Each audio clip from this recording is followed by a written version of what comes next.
the difference between our children becoming fragile and becoming resilient when they face adversity is us showing up for them. Welcome back to Happiness in Progress. I'm your host, Danielle Craig. I am an Emmy Award-winning journalist, a mom, wife, and you know what I like to say, just a person looking for more joy in the everyday. This podcast is brought to you by the Mail Tribune. You can find more podcasts at mailtribune.com. And don't forget to subscribe. If you like listening and you want to hear more messages like this, just make sure you're subscribed. You won't miss a thing. All right, let's get to today's conversation. I'm so excited to share this with you, not only because I love the work that Dr. Payne Bryson has done, but also because I think it's needed more than ever. Our kids are dealing with a lot of hardships of their own as we live through this pandemic. So let me introduce you to Dr. Bryson. She is the author of The Bottom Line for Baby and co-author of 2 New York Times bestsellers, The Whole Brain Child, which is one of my personal favorites, and No Drama Discipline. She's also co-authored The Yes Brain and The Power of Showing Up. She is the founder and executive director of the Center for Connection, a multidisciplinary clinical practice in Southern California. She keynotes conferences and conducts workshops for parents, educators, and clinicians all over the world. And of course, I have to mention, she's a mom of 3 boys. In this conversation, we talk about how to help our children build resilience during hardship. And in this conversation, we are specifically talking about the pandemic, but these tools will help throughout their lives. They're tools that many of them that I've been using since my kids were little and I read The Whole Brain Child. We also talk about how to change the language we use about danger and how to offer predictability even when there really isn't predictability. All right, let's get to the conversation. Tina, thank you so much for being on the podcast today. I have been a longtime fan of your work, so I'm so excited to share so much of your knowledge today. Well, thanks so much, Danielle. I'm so excited to be here. So I have done a lot of talk on this podcast about how the pandemic is impacting us as adults and how adults can work on resilience and coping mechanisms and all these different types of things. Yeah. But recently I noticed my poor son sitting in front of his laptop trying to do a distance learning class with tears in his eyes. And I realized this is impacting them at a deep level and it's hard. What is one thing we can start doing to support our kids in all of this unknown and all of this hardship and just differentness of the time? Yeah. Oh, it is. It's so hard for them. I think, as parents, our instincts are sometimes too much to protect our kids from dealing with these kinds of struggles. And so the first thing we have to remember is that the way kids become resilient is by practicing dealing with hard things with enough support. So, I think that we're definitely in a time that's in some ways really good for parents to have to practice letting go of, because we can't prevent our children from dealing with the impact that this has on them in terms of their social needs, in terms of their academic needs, in terms of just what's developmentally right at whatever age that they're at. So first of all is sort of acknowledging and noticing that we cannot control what's happening. And so it's our job first, like you've already talked about, to make sure we're regulated, because if we want to be this safe harbor for our children when the world is stormy, we can't be the storm ourselves. So that's like regulating ourselves. But in terms of really practical stuff we can do with our kids, there are a couple of things that I think can be really, really helpful. And I have 3 boys who are 14, 17, and 20. And my oldest is away at college. And so it's hard also to not be able to control a little bit how safe the world is for him. But that's important developmentally for him to navigate that as well. The first is to realize that the brain hates unpredictability. We hate when the world is unpredictable. It makes us feel untethered. It can make us feel anxious, helpless, hopeless, depressed, nervous, just really unsettled and feeling like we don't even feel comfortable in our bodies and in our skin. So one of the things we can do as parents is create some predictability for our kids. Now, obviously that means in terms of our emotions, we're predictable. We're not flying off the handle. And when we do, to make the repair so that even when we are out of our normal sorts as parents and we yell or we're, like I get really immature. That's usually my default. I get sarcastic in a way that's not fun for other people. But then if we go, I really wish I hadn't handled it that way. Will you forgive me? Then we become predictable, at least in the repair. But some ways we can create predictability are like one that came up for our family yesterday. I live in Southern California. It's been 100 degrees all weekend. It does not feel like fall. Trick-or-treating's been canceled. I don't really feel like pulling out the October fall decorating bins. I don't feel like decorating my house for Halloween. But when I asked my boys about it, I said, hey, does anybody want to do it? They said, well, we don't really want to do it, but we'd like for it to be done, which was a really, really honest answer. But I realized like I always decorate our house for the fall. And so to like do what's predictable, like that's what their brain likes. That's what they've always seen. So doing that. Sunday night family movie nights. Thursday morning, we always do Wednesday night, I do overnight oatmeal so that in the morning we wake up and it's really yummy smelling in the crock pot. So just having weekly rituals and seasonal rituals, bringing those back into our lives. And I think it's really great to include kids in that. Like, hey, we want to kind of create a plan that we're going to try for a few weeks. What would you want to do? Would you want to do game night Friday night? What would you, and have them involved in that, but creating some predictability around what the rhythm of the world can feel like for them. That can be really helpful. I love that. One of the things you said right off the bat was helping them practice resilience during this time. And I, as a parent, am like, okay, I'm down with this because at least I know they're safe in my house. They're not having to practice resilience with one of the scarier things that can happen in life, at least right now. How can I support that? How can I help them with that resilience practice? Yeah, such a good question. And really where I was going to go with another idea too. So this is perfect how this dovetails together.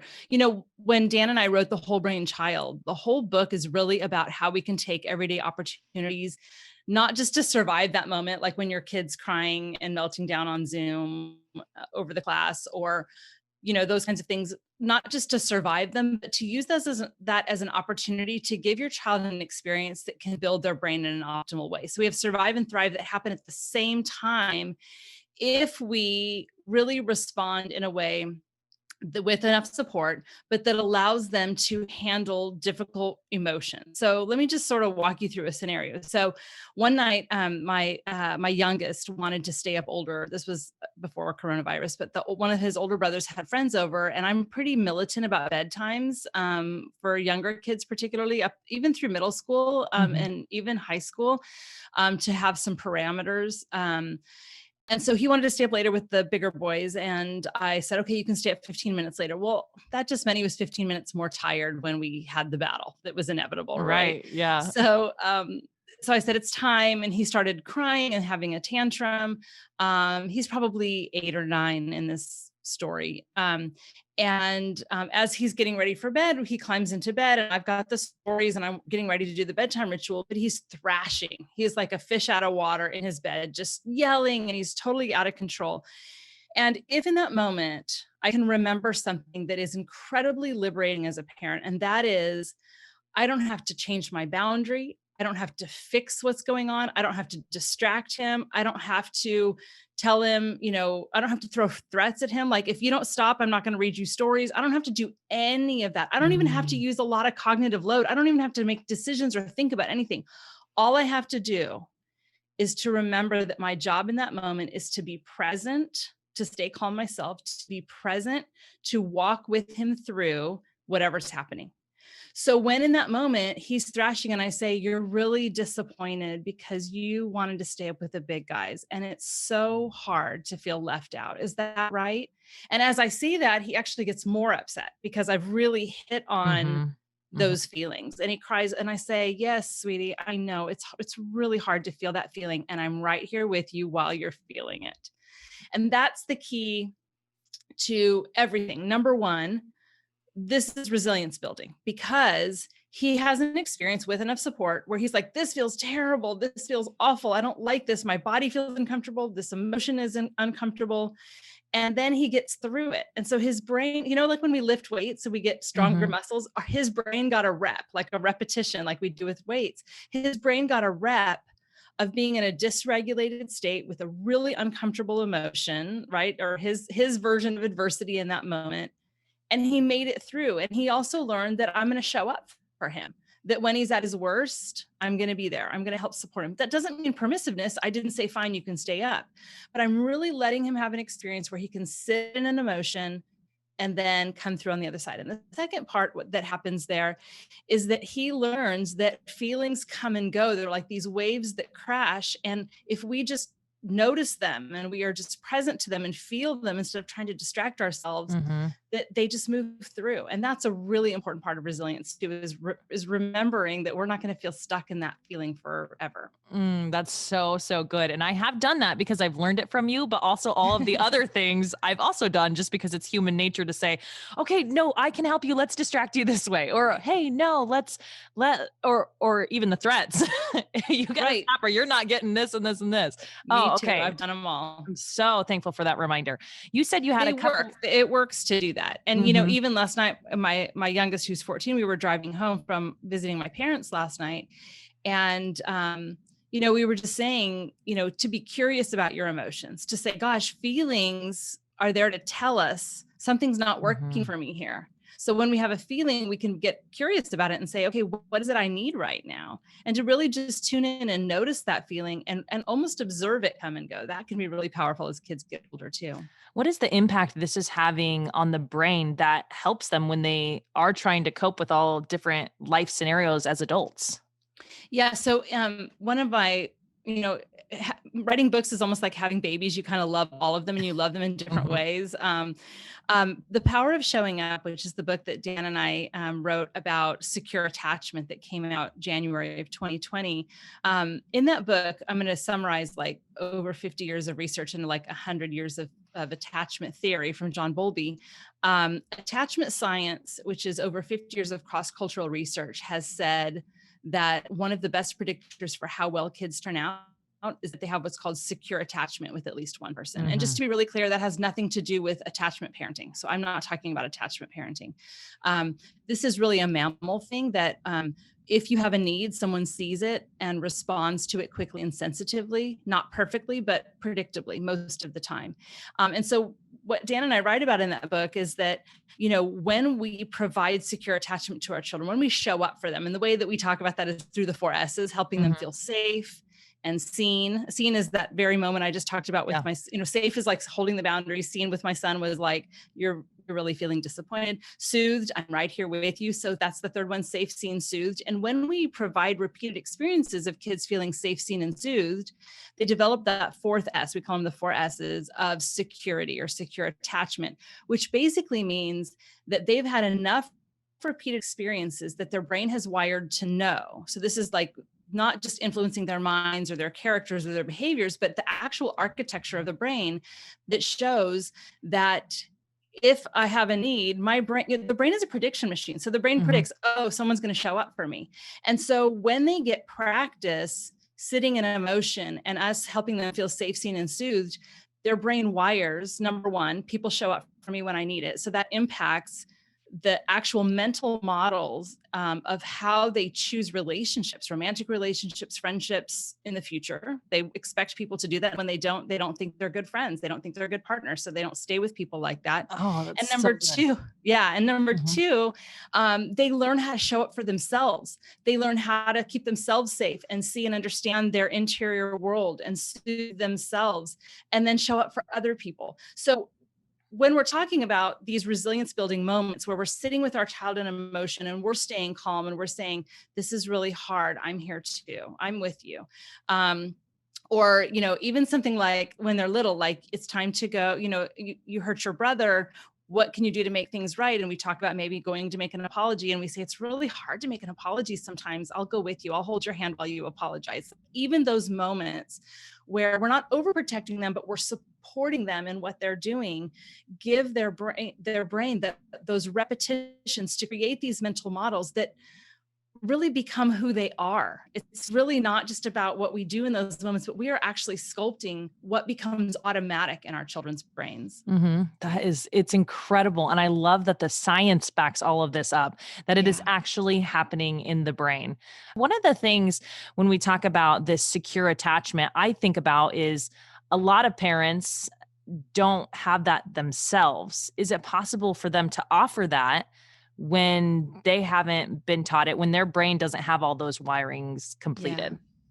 You know, one of the reasons I love attachment science so much is because it's so hopeful. I mean, it tells us as parents, we don't have to be perfect. We can mess up all the time, but as long as we repair with our kids, that's great. And it actually talk about resilience. It actually widens our children's tolerance for having conflict in relationship and then making things right. You know, like they have an experience of like, oh, relationships sometimes are messy and sometimes don't feel good, but they can be okay again. Like it doesn't mean the relationship's over.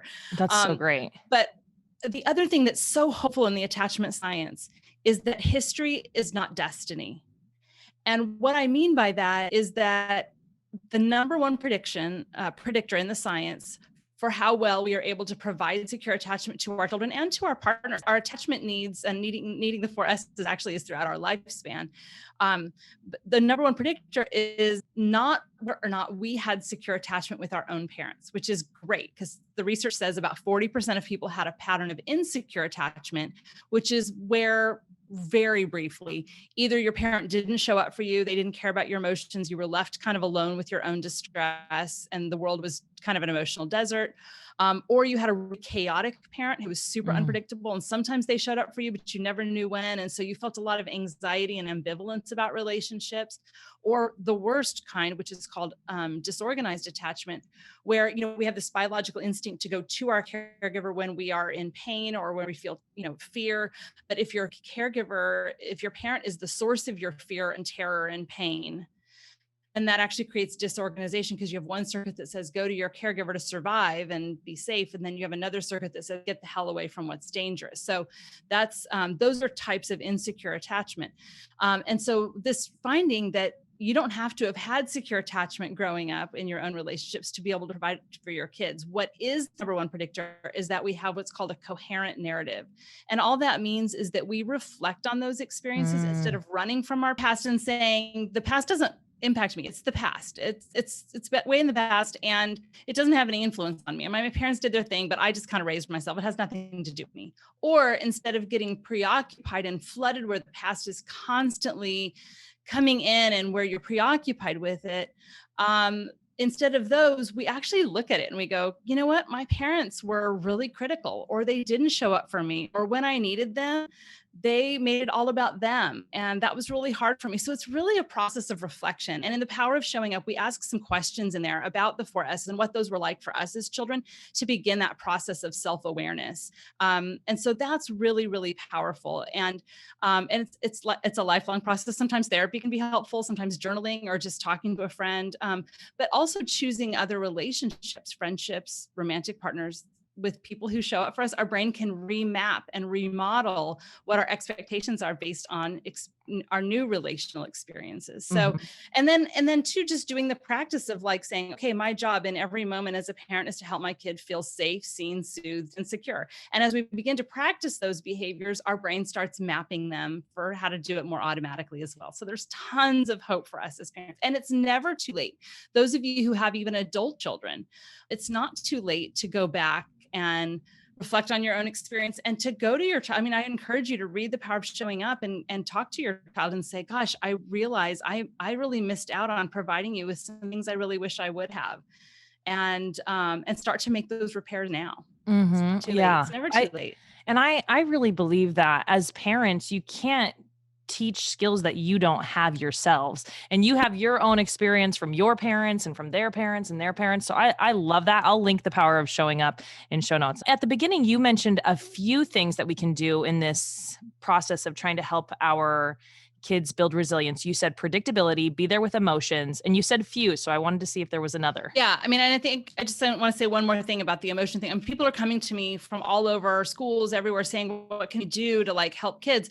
And we already know the answer to this. I mean, the answer is that the 4 S's, that relational thing. So it's really the power of showing up in a pandemic, that really helping your kids feel safe, seen, soothed, and secure. And really and so we have to start with safety, and predictability is one of the things that gives us safety. I think another thing we can do, and there's a video of this on my website, tinabryson.com, is about using safety-based languaging. So language. So instead of saying like, you can't go to school, you can't be with your friends because it's dangerous and you could get sick. Instead of saying that, say, we're taking a break from school, we're taking a break from friends so that we can be safe.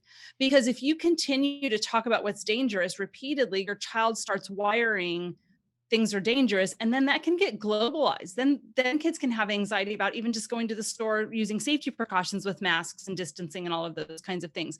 If we use safety-based languaging and we're talking about we're doing this to keep us safe, then the reps your child is getting is, oh, my parent keeps me safe, so I actually don't have to worry about that as much. I can relax and I have a secure enough base in my parent providing my safety that I can just explore and play and not worry about those things. Now, that being said, it's really normal for people to feel anxious right now. It's really normal for kids to feel anxious. That's the way our nervous system works. And I actually, here's another strategy.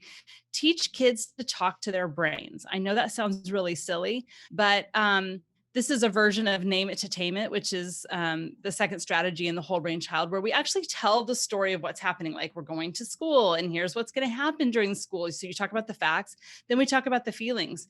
It can be really scary to go back to school when everything's different. And then you always add in your name it to tame it story, some message of resilience. Like, if you have younger kids, one of the things that worked really well for my kids, but also for clients in therapy, is to ask them, what's the bravest animal you know? They'll come up with something pretty awesome. And then you can draw that animal on their arm, or you can get temporary tattoos of that animal on Etsy. And then you can have that be part of the story. You can write the story down if you want to, or you don't have to, and say, when you're at school and you're feeling nervous, you can look at your tattoo and remember you are brave, and that mom and dad will pick you up in just a few hours, and your teacher will always help you if you need it. So you always have some sort of message or strategy of resilience. So that's really helpful. But I think the talking to our kids' brains, like, here's what I would teach. Here's how I would coach my kid.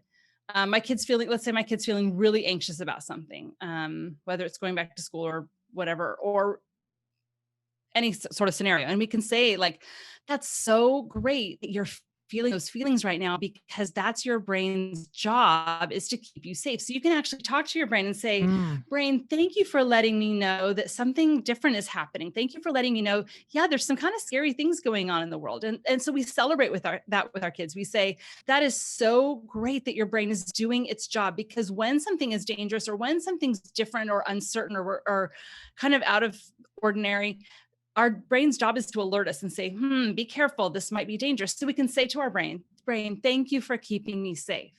And then you can tell your brain, but I've got this. I can be safe because I know I'm wearing a mask, or I can be safe because my mom has told me it's safe. So you can relax a little bit, and I don't need you to be worried anymore right now. So really just teaching them, it's honoring the feelings instead of distracting the feelings, but giving them also this sense that we can do repeatedly, so that it becomes built into who they are, that they are not victim to their emotions or their circumstances, that they have this incredibly powerful mind that they have influence over, right? So that you can say, like, okay, I'm feeling anxiety in my body. I mean, just noticing it is huge. That's part of the name it to tame, and going, oh, I'm feeling nervous, or I'm feeling anxious, or really, really scared. And then to say, I don't have to sit in that for a long period of time. I can have different thoughts, or I can go reach out for help. Like, I have agency here. And so to just say, thank you, brain, for letting me know. And it's like what I do with our dog when she barks really loudly when someone's coming to our house. I say, okay, good girl. Because we always are like, be quiet, we yell at dogs. And I'm like, okay, you did your job. Good job. Now I see the person, it's safe. Okay, you can stop barking. It's kind of the same idea. I love the analogy to the dog. I have OCD. And so my brain's always like over freaking out. And so I've done that for years. That is like one of my biggest coping strategies is like, cool, thanks, brain, not going with that. Like, I'm going to be fine if I turn left on this road. And you probably know this, but there was some science that came out of UCLA probably 10 years ago, where they took people with OCD and put them on one group in medication, and the other group, they actually taught them a narrative of self-talk like that, where they would say, okay, and they called it the overactive checker disorder. So it was like, okay, my checker, they would name their checker, and they would say, okay, you've done your job, but you can settle down. You can go get on the couch for a little while. And those people did just as well as the medication group. But then when the medication group's medication was removed, they returned to original symptomology and narrative-based group. So it changes our brain. It Isn't really that does. amazing? So all of my kids, they all talk to their brain.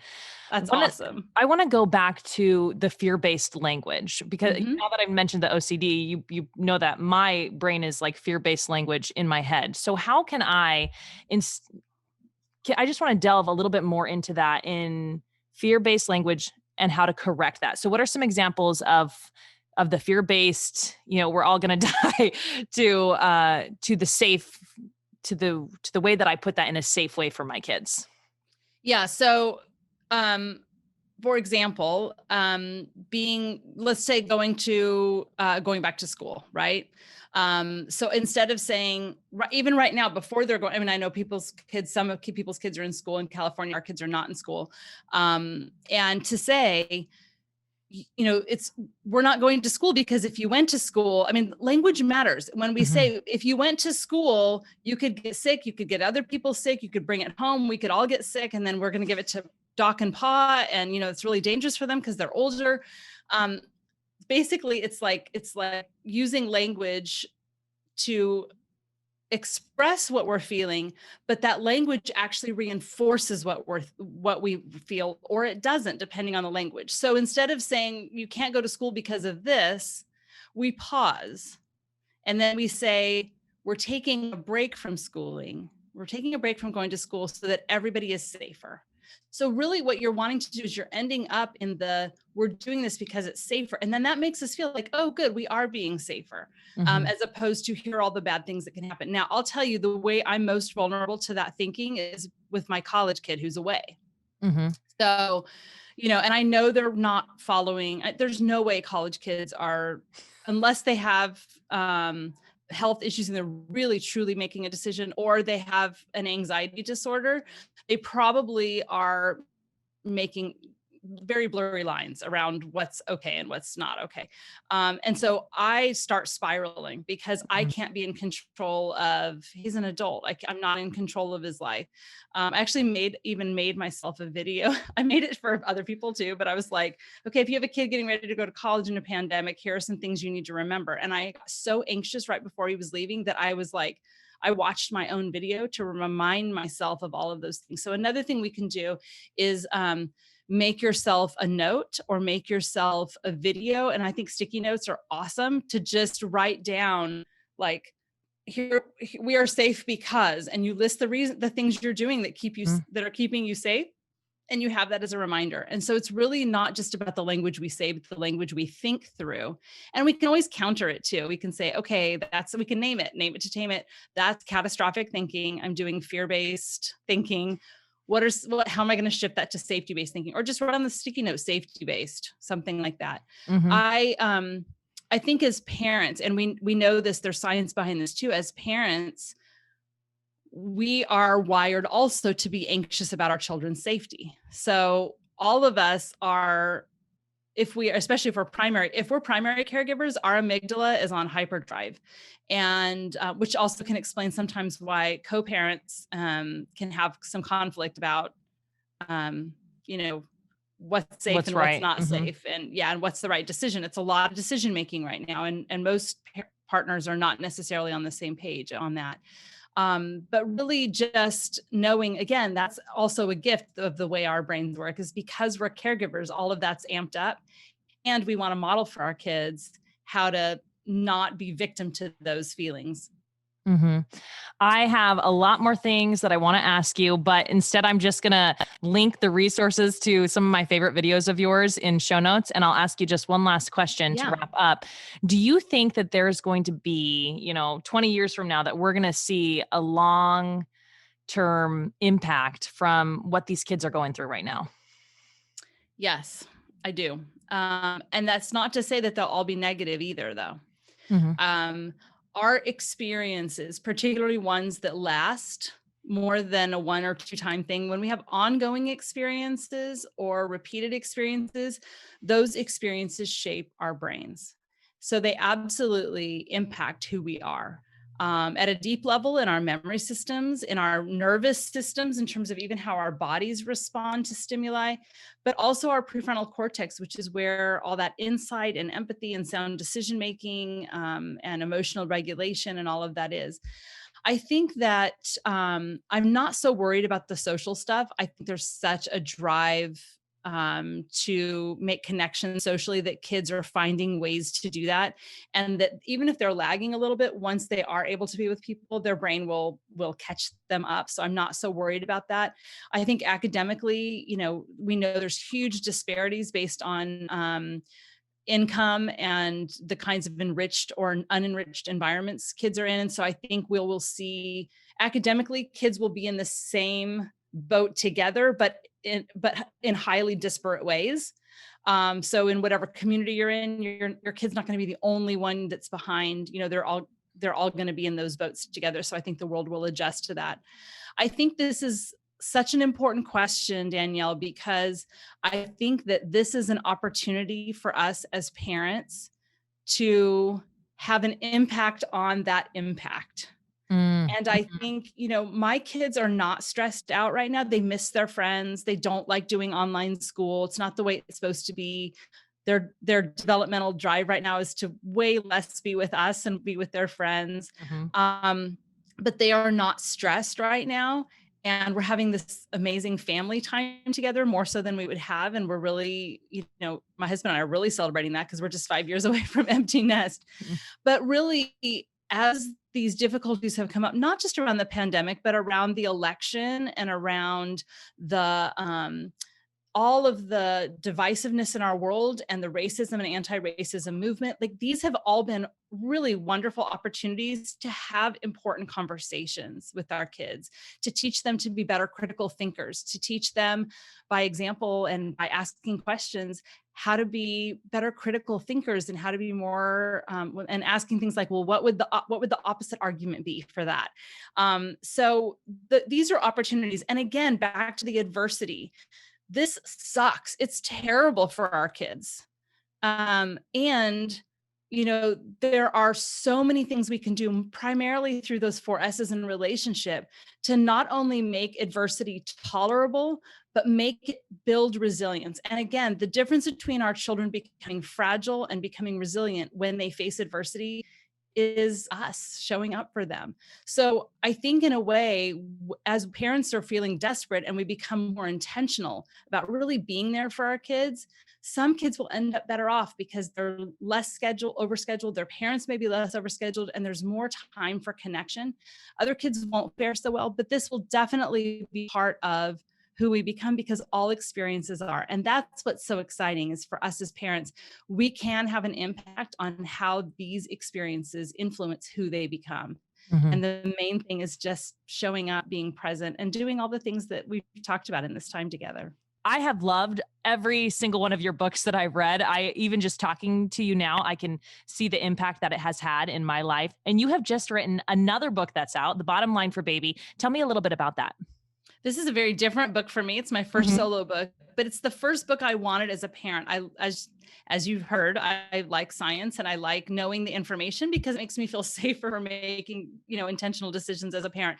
But I felt like every time a decision came up around my baby, I would read different things and I would listen to different advice and it was all in conflict. And so then I was like, well, what the heck do I do? So I basically took about 65 topics that are like the ones we have to make decisions about, a lot of the controversial ones like sleep training and co-sleeping and all of those kinds of things. Even things like, is it okay to breastfeed extended? Is it okay to not breastfeed? Like all of these questions. I set it up alphabetically. So basically you flip to, like here I'm flipping to germs, G. So you open it up and each entry starts out with, here are the 2 main arguments or the 2 main perspectives. Here's what the science says. So I summarize what the science says, and then I give a bottom line. So in the germs entry, it would say, you should really sterilize the environment. Your baby's immune system is vulnerable.